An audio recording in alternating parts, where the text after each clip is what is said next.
అధికారం అనేసరికి ప్రతిపక్ష నేతలను అనగొడదాం, వాళ్ళ మీద కేసులు పెడదాం, వాళ్ళని అధికారాన్ని అపహాసం చేస్తూ కేవలం ప్రతిపక్ష నేతలను అనగొట్టడానికే వాళ్ళ అధికారం వినియోగించారు. అందుకే ఈరోజు ప్రజలు వాళ్ళకి బుద్ధి చెప్పి ఇంటికి పంపించారు.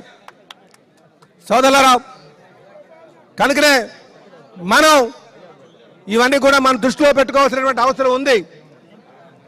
అలాగే ఈ వేదిక మీద నుంచి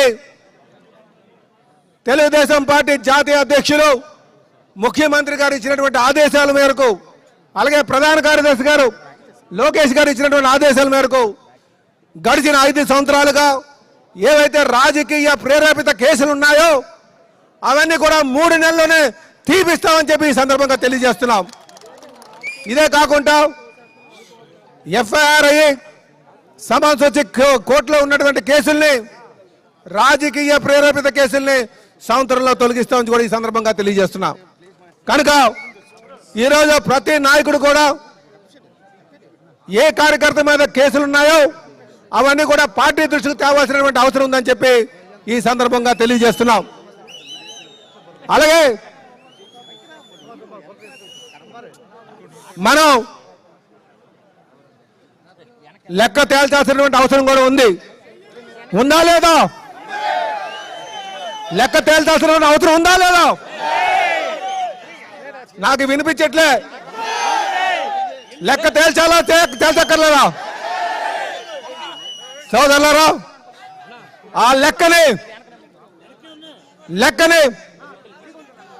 ఏదైతే చట్టపరంగా చట్టాలకు అనుగుణంగా ఏదైతే అధికారం దుర్వినియోగం చేసి ఇష్టానుసారం చేశారో వాళ్ళకి బుద్ధి చెప్తామని కూడా ఈ సందర్భంగా తెలియజేస్తున్నారు సోదరులారా. అలాగే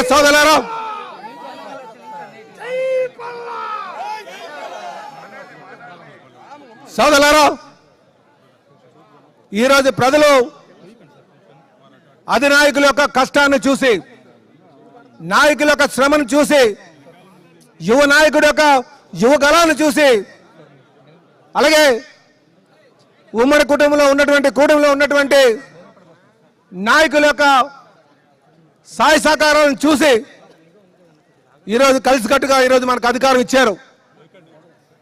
మనం ఈ 5 సంవత్సరాలు అన్ని వర్గాల వరకు, ముఖ్యంగా బలహీన వర్గాలకు, వెనకబడినటువంటి వర్గాలకు, అణగారినటువంటి వర్గాలకు మనం సమాజం వైపు నడిపించాల్సినటువంటి అవసరం ఉంది. అలాగే వాళ్ళకి రాజకీయ ప్రాధాన్యత కల్పించాల్సినటువంటి అవసరం ఉంది.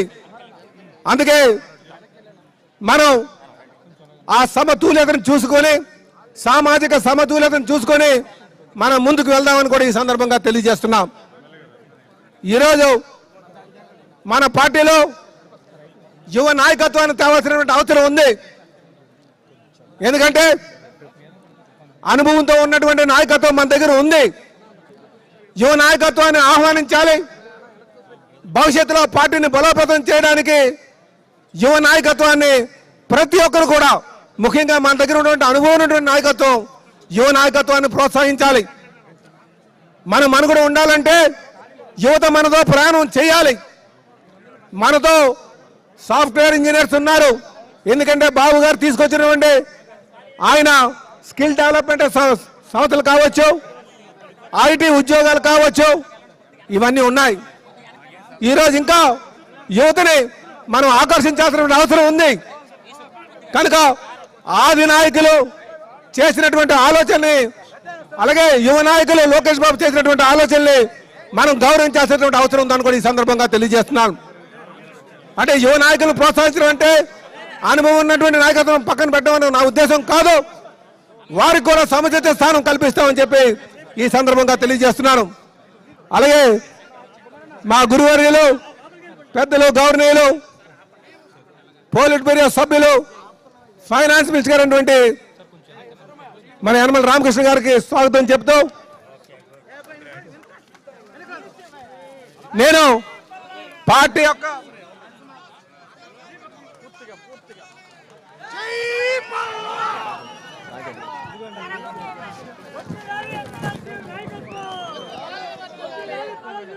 బాబు నువ్వు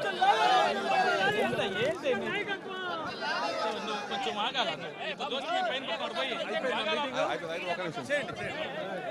సోదరులారా ఇంకొక నిమిషం మాట్లాడతాను.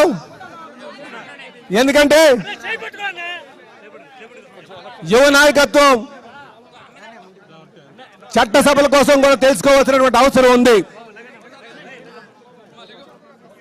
ఇది అనుభవం ఉన్నటువంటి నాయకుల దగ్గర నుంచి ప్రతి యువ నాయకుడు కూడా చట్టసభల్లో చట్టాల పైన, ఎందుకంటే శాసనసభ్యులు అంటే శాసనాలు చేయాల్సినటువంటి అవసరం ఉంది కాలానికి అనుగుణంగా.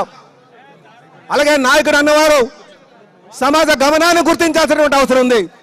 సమాజం ఎటువైపు వెళ్ళిపోతుంది, దానికి ఎప్పటికప్పుడు దాని గమనాన్ని సరైన మార్గంలో పెట్టాల్సినటువంటి అవసరం ఉంది. నేను చెప్తున్నా, అందుకే కీర్తిశేషులు నందమూరి తారక రామారావు గారు అధికారంకి వచ్చిన తర్వాత బలుగు బలహీన వర్గాలకి రాజకీయ ప్రాధాన్యత ఉండేది కాదు. వారు వచ్చిన తర్వాతే రాజకీయ ప్రాధాన్యత కల్పించి ఈరోజు